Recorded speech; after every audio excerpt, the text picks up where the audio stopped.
The power's been out for 36 hours. Your street is silent, too silent. Then you hear it, glass shattering, 3 houses down. Not from the stranger, from the guy who helped you jumpstart your car last month. He's got a crowbar, and he's working his way up the block.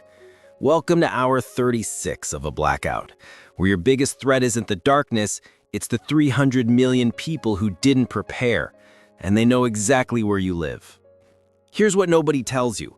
When the grid dies, society has a 72-hour expiration date. FEMA admits most cities have 3 days of food. The Department of Justice says violent crime spikes 250% after 72 hours without power. And history? History says the polite veneer of civilization is thinner than a grocery store window. So let's talk about the top places that will be gutted first. Not days in, hours. And if you're near one when it happens, you're not shopping, you're in a war zone. First domino to fall, pharmacies. You think people panic over bread? They riot over insulin. 66% of Americans are on daily prescriptions.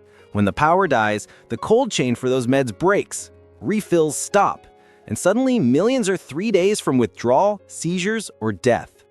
These places are survival bunkers. Alcohol, antibiotics, painkillers people will kill for. During Katrina, they were emptied with military precision. Pain relief becomes currency. A bottle of ibuprofen buys a week of food. And when the pharmacies burn, the mob doesn't go home. They start knocking on doors. Number 7. Hardware stores, the survival goldmine. Most people rush to grocery stores. Smart survivors hit hardware stores first. Why? Because when society collapses, you don't just need food, you need tools. Hardware stores are packed with everything to fortify, defend, and survive. Chainsaws, generators, propane, batteries, axes, crowbars, and hand tools that don't need electricity. During Katrina and the 2011 UK riots, hardware stores were stripped clean, not for weapons, but for plywood and nails to board up windows. But here's what makes them deadly. Everyone realizes their value eventually. By hour 48, desperate people flood in, not just preppers, looters looking for bolt cutters, opportunists grabbing generators. The real kicker? Most hardware stores have poor security. Big glass windows, minimal staff. Once the first window breaks, it's a feeding frenzy. If you don't have your tools before the blackout, it's too late. The hardware store becomes a battleground where desperation meets raw utility. Day 2, your tank's on empty. So is everyone else's. Gas stations erupt before grocery stores. Why? Fuel pumps need electricity. No power, no pump. Even if the underground tanks are full, it's useless. And the backup generators, stolen first. Gas isn't just for cars, it's for generators, chainsaws, heating. A 5-gallon jug could buy you protection or safe passage. You'll see lines stretching for blocks, armed confrontations, sabotage. Gas stations won't fuel hope, they'll fuel chaos. Finally, where civility dies, big box stores, Walmart, Costco, Target. Within 12 hours of a blackout, they become meat grinders. They hold everything, the last bastion of the supply chain. And once they're empty, that chain is broken forever. We've seen stores ransacked in under an hour. In a total blackout, that shrinks to 15 minutes. Thousands of people. No security, no law, just panic and rage. People trample each other, organized looters show up. If you're thinking of just grabbing a few things, don't. You'll get robbed, stabbed, or followed home. These places aren't safe havens, they're kill zones.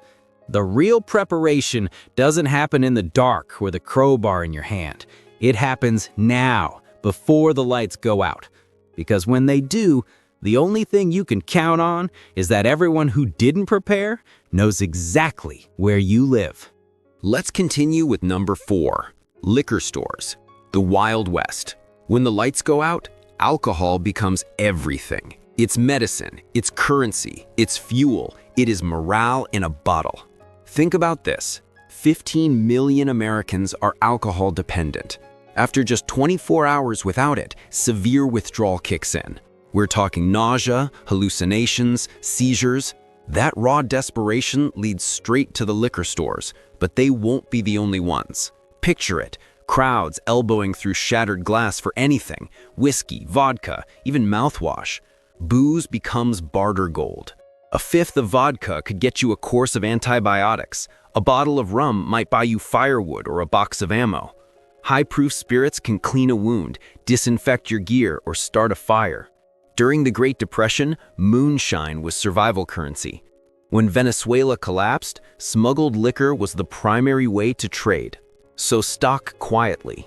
Clear spirits are best. Vodka, Everclear, high-proof rum. Keep the bottles sealed. And keep them hidden. Never brag. Because once those stores are empty, the mob will start looking for the person who still has a bottle, and they'll bring a crowbar. Number 3, pet stores. The forgotten vault. Most people will walk right past the pet store until they're starving. Then that bag of kibble isn't for Fluffy anymore. It's just food. Now, it's not ideal, but pet food is edible. It's protein, it's calories, and it's shelf-stable. After 4 days without eating, a can of lamb and rice starts to look like Thanksgiving dinner. But that's not the real prize. The real gold is the survival gear disguised as pet supplies. Heavy-duty leashes become tie-downs. Puppy pads are for sanitation. Kitty litter absorbs waste. A 50-pound bag of kibble, a family of 3 could live off that for weeks. It's happened before. During the Yugoslav wars, civilians ate animal feed and dog biscuits when the food supply chains collapsed. Pet stores also have water filters, animal antibiotics, which are often identical to human versions, wound sprays, and even emergency thermal blankets.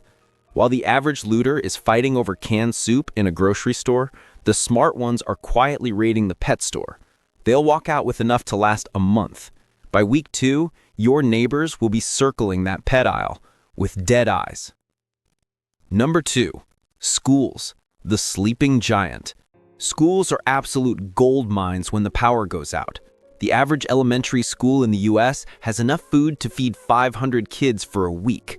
We're talking rice, canned fruit, vegetables, grains.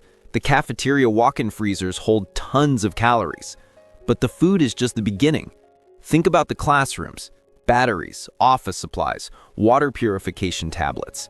The science labs, alcohol, chemicals, gloves. The gym has mats and equipment. The nurse's office is stocked with bandages, antiseptics, and painkillers. During the Fukushima disaster, Japanese citizens broke into schools to survive. They found food, blankets, and emergency kits, and they lived. But once the word gets out that schools are full of supplies, they become battlegrounds. Desperate parents, organized gangs, lone drifters, all converging on one place. You need to scout them out before a collapse.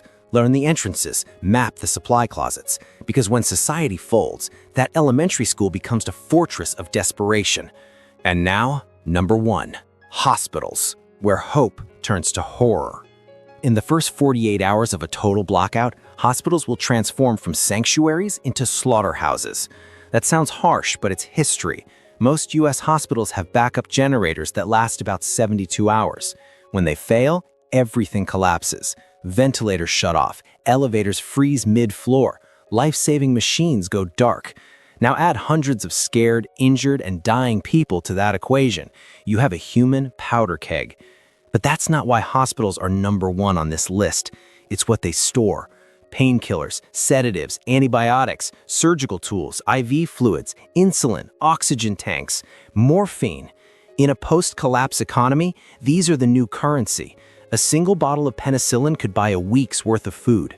An adrenaline injector might be tradable for gold. During Venezuela's collapse, hospitals were looted over and over by gangs, by desperate patients, even by their own former staff. The sick, the addicted, the opportunists, they will come in waves, not to help, to take. ICU wards will be gutted, storage rooms raided. The security guards will be long gone. If you have ever thought about raiding a hospital after the lights go out, don't. It is suicide. Build your own trauma kit now. Learn field medicine. Get certified in basic first aid. Because when the hospitals collapse, they won't be a place of healing. They will be the front line of the apocalypse. The blackout doesn't care if you're ready, but your neighbors do, and they're counting on you not being. Stock up now, stay quiet, stay dark, because survival isn't about outlasting the blackout. It's about outlasting everyone else.